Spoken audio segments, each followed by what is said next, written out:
Well, grim greetings and a heavy hello. This is that vinyl tag thing that seems to be going around. I find it hilarious. Um, yeah, so I'm just going to rapid fire through this. So, not a typical stream of consciousness. I actually wrote some stuff down so I could remember the questions. So, question one, how many records do you own?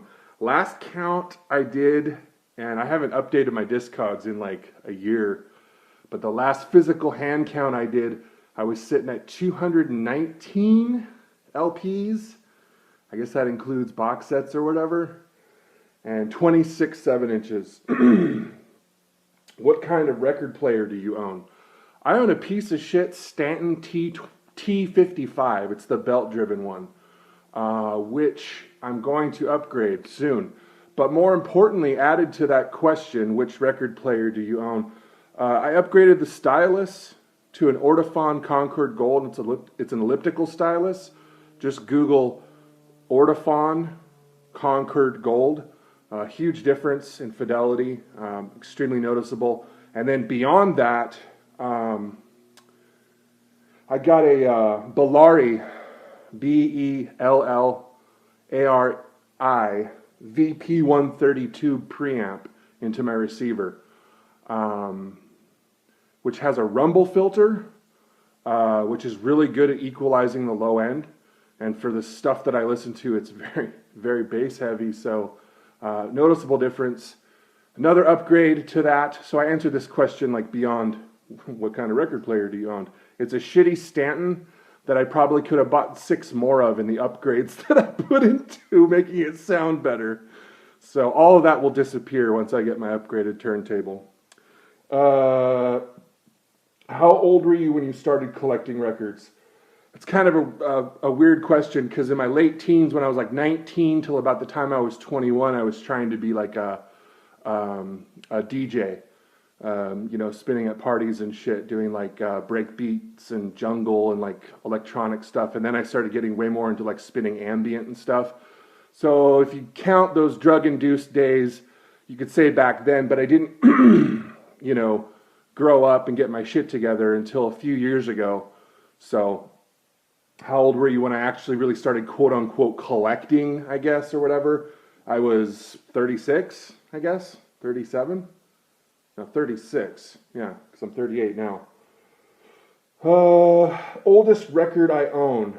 I feel like that's a trick question because I don't know what they mean. When the record was recorded, because that would probably be like a Black Sabbath record, like Master of Reality or something. But meaning, if they mean oldest record by press, I would say it's probably something from the Melvins, like, let's see here. This original Ozma, kind of old, 89 I think it came out. Yeah, bunch of stuff from the Melvins in the early 90s would be considered oldish. Favorite color vinyl? Oh. Question number 6. What is the first record you got with your own money? I don't even know how to answer that. What am I, 12? I don't know. All of my records have been bought with my own money. So, yeah. What is my favorite colored vinyl? I have a lot of colored vinyl. And it's all whatever, Some of it's prettier than others. Some of them are more surprisingly beautiful than others. I have a real fond appreciation of the gold, any kind of gold vinyl for some reason. But if you go back and looking through my videos, like I have a lot of crazy color combinations and splatters and merges and blah, blah, blah. So they're all cool colors. I don't have a favorite per se. Some of them kind of stand out. And that's only when when I first open them or whatever, I'm like, oh my God, that's really pretty. And then I'm over it. What is a discount album you own? I would say the one that's sitting right in front of me. I got this for like, I can't even remember, way less than what it goes for. I may have paid $26 and that included shipping for this. Something like that. I don't know off the top of my head. Prized possession. This is not vinyl related. This is actually like merch related. And it would be this. This is a glass blown, like stamped medallion from Thrones, who's Joe Preston. He came on a small tour back in 2007-ish, I would say. And he did a bunch of shows in rapid succession throughout the Bay Area. And before he hit the road, I think maybe on his MySpace page or something, if my memory serves correct, he said he was going to have these quote-unquote fertility medallions. And this is just something that is like, I think he only made like, what's on the back? Like maybe 20 of these, and they were all hand done. So yeah, I bought 2 of them, gave one to my girlfriend at the time, and then hung on to one. But yeah, that would probably be like my most prized possession, just because I'm a huge fan of Joe Preston, and just the fact that these were just like hand done. And this was way before anyone was doing any sort of that hand done little limited merch type shit. The Melvins kind of did that a lot on a lot of their tours. They would have Brian Walsby do like, you know, whatever. But this is really special. And it was one of the first times I ever got to meet Joe and just like talk with him and hang out and shit. And he was a really nice dude. So yeah, a lot of sentimental memories and shit. Cool, fun thing.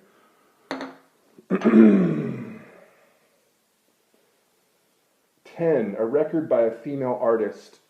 If you guys know my shit, I love female singers in the doom, stoner, sludge, avant-garde, whatever genre.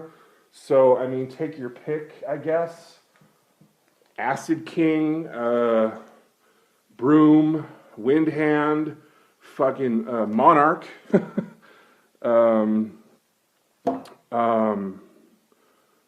There's so many. There's too many to list. A record by a female artist. 11, a record by your favorite band. I guess I'll pull this one out again. Where'd it go? Oh, it's right here. Melvins, Ozma. How can you go wrong? An impulse buy. All right. This would be considered an impulse buy, I guess.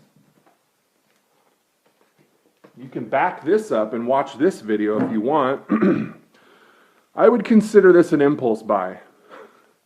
This is all 3 editions of Broom's 2015 release, Donkey. And I had just seen them live for the first time or whatever.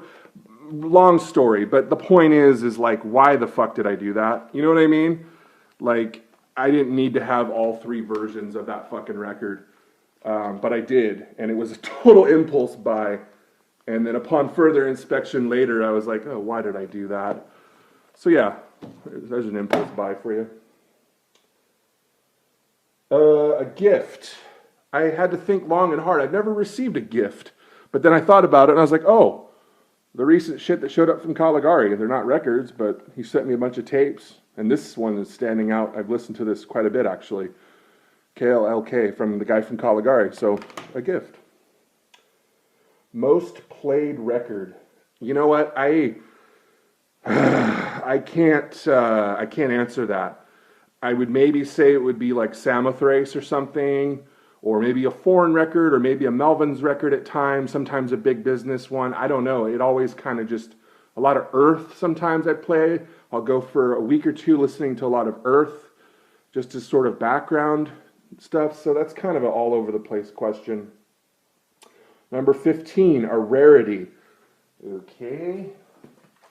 I didn't really have to think about this too hard, but I've mentioned this a lot throughout my videos. Harvey Milk's Life, the Best Game in Town. This was done in a limited, batch of 65, and they had some leftover wax. So this was like, I don't know what they call this edition, and I don't know how it's listed on Discogs, but I snagged it, and it's one of my favorite records by Harvey Milk. So it was like a win-win situation. It's like this white rainbow stuff. You can look at older videos to find out more about that release. Rainy Day record.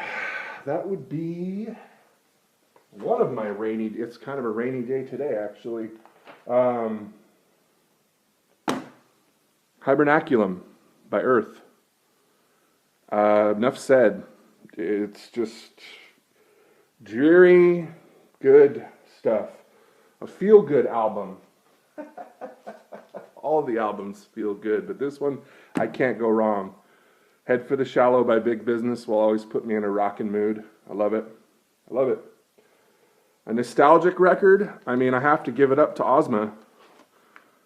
I mean, I can't stress how crucial this band was in shaping my sensibilities towards rock and roll and heavy music.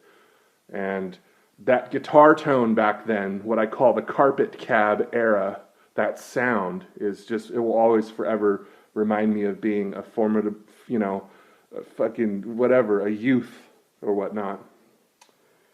Record store day. I only own one record store day thing, and this comes with a story as well, and it's Gwar's Come to Us to the Universe. I've never bought a record store day thing in my life, and I didn't even go to the record store to get this because there's no record stores fucking near me. But I had a buddy of mine get it, and then when I went up north to visit him, we met up and went bowling, and fucking he had it. He's like, here you go, dude, there's that record. So that was cool. And last but not, oh, wait. Did I miss some?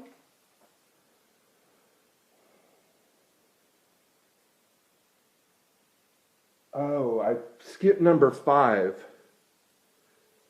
Didn't I? Because I have records sitting here. This shows you how well prepared I am. So number 5, the first record you ever got. I had to think about that.